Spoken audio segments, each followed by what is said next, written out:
soy? Esta es mi seña personal, la A en la frente. Mi nombre es Aida Araceli Aramburu. Mucho gusto. Agradezco la oportunidad que me brindan para poder compartir en este espacio mi experiencia de vida con muchísimo gusto para todos ustedes. Muchas gracias. Soy originaria de un poblado cercano de Puerto Mazatlán llamado El Quelite. Esta es su seña.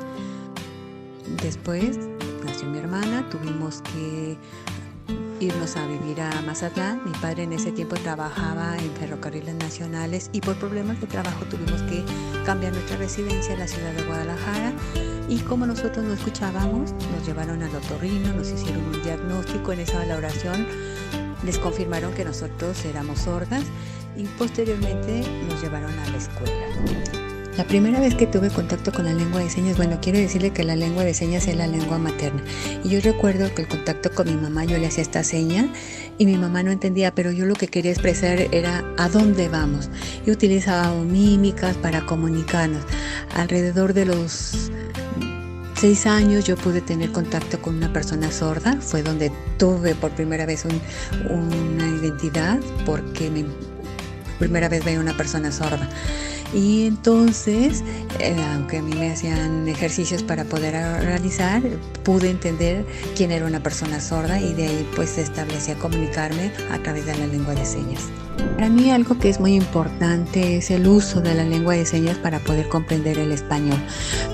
Porque cuando a veces no tenemos las personas sordas el concepto, necesitamos mostrar imágenes, hacer uso de la lengua de señas o también apoyarnos con la mímica, pero es básica la lengua de señas para poder tener una comprensión y poder adquirir conceptos. Los maestros, yo recuerdo que me enseñaban y yo considero por eso que es determinante la lengua de señas, una herramienta importantísima para poder lograr la comprensión, poder hacer uso del español escrito y el español hablado, porque cuando no tenemos el apoyo de la lengua de señas es muy difícil que los sordos podamos construir conceptos y poderlos expresar.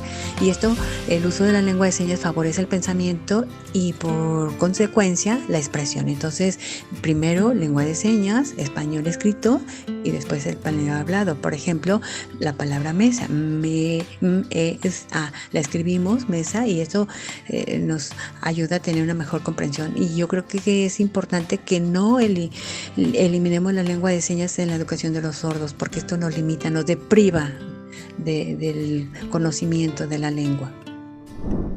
Yo considero que también es muy importante que para poder tener la comprensión del español necesariamente necesitamos hacer uso de la lengua de señas y claro, en algunos casos también el apoyo de la lectura labiofacial, porque la lengua de señas nos ayuda a tener una mejor comprensión del español. Sin lengua de señas es muy difícil que nosotros podamos tener el acceso a los conceptos o construir conceptos. Cuando hay personas que no saben lengua de señas, algunos se pueden apoyar con la lectura labiofacial, pero lo importante es apoyar la comprensión y es importante que haya comunicación, porque si no construimos barreras de comunicación y hay que romper esas barreras de comunicación, insistir en que exista esa comunicación es determinante. Para mí es muy importante considerar la presencia de un sordo adulto como modelo lingüístico, porque eso le permite tener un sentido de identidad al niño sordo, porque vivimos la misma condición como persona sorda. También los padres de familia en casa, claro, utilizan la lengua oral como apoyo.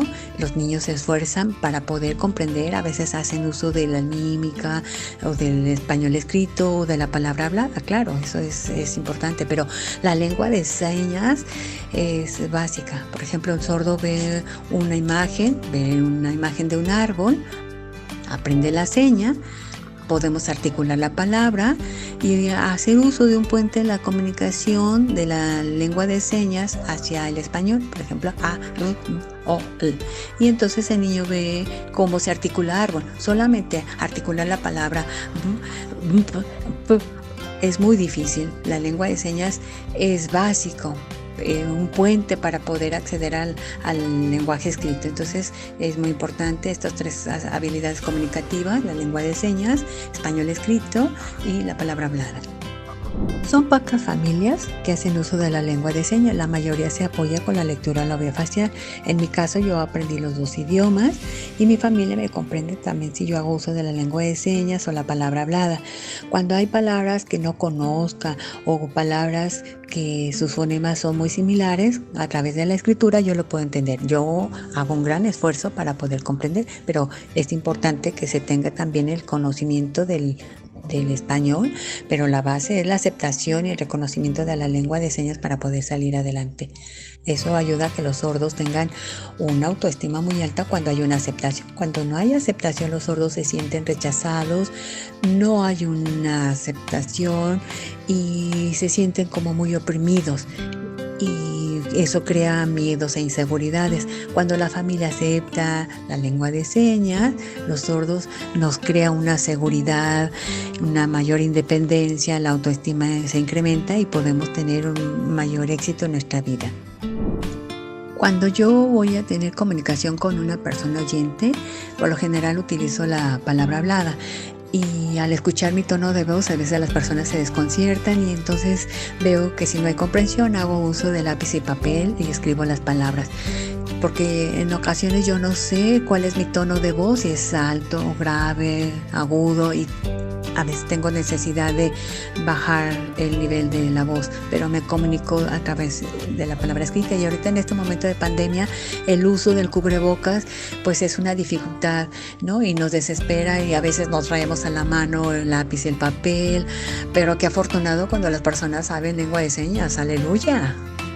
Es muy importante pues tener esto presente, que puedan bajarse el cubrebocas para poder comunicarnos.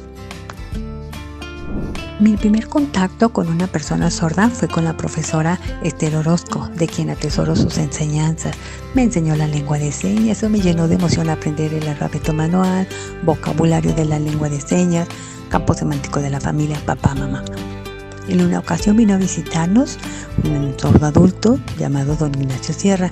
La maestra Esther me lo presentó y eso me llenó de emoción. Empezaron a comunicarse entre ellos. La maestra Esther y don Ignacio son personas con mucha experiencia.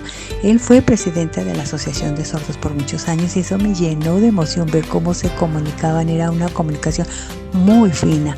Es como ver un cantante que se expresa llena de emoción lo que transmite a través de la comunicación. Para mí eso fue la lengua de señas y me apropié porque sentí identificada.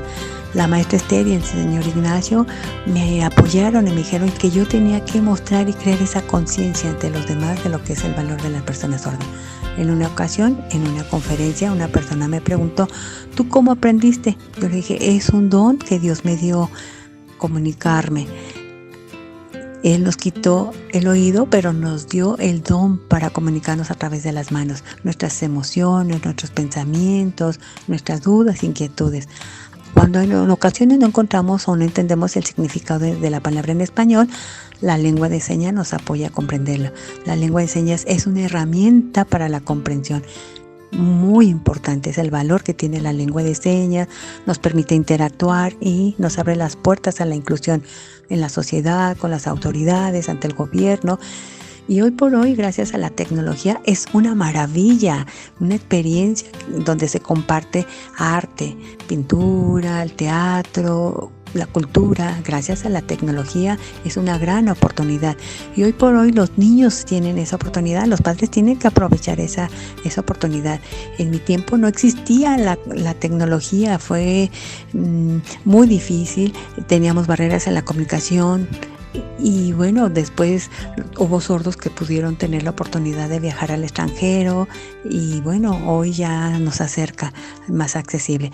Todas las personas buscamos grupos para poder tener ese sentido de identidad y de pertenencia, por ejemplo, los mexicanos o cuando vamos al extranjero. Entonces buscamos nuestros iguales, buscamos con aquellos que nos sentimos identificados.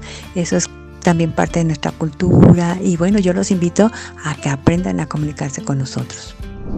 Yo quiero decirle a los padres de familia, si bien es cierto, es una gran ilusión cuando ustedes esperan un hijo, pero al momento que nace y le dan la noticia de que su hijo no oye, se le rompe el corazón. Y lo entiendo, es un tiempo de rechazo, de decepción. La madre le echa culpa al padre, el padre de la misma manera le echa la culpa a la madre, tú no te cuidaste, se pelean entre ellos. Pero lo más importante es que no pierdan la fe en Dios. Piensen que es una tarea que les han encomendado y pensar qué vamos a hacer. Hay que trabajar, hay que amarlo para luchar y lograr su superación. Es muy importante que los padres estén unidos y se centren en el niño para que pueda tener un desarrollo integral. Hay que aceptarlo y amarlo.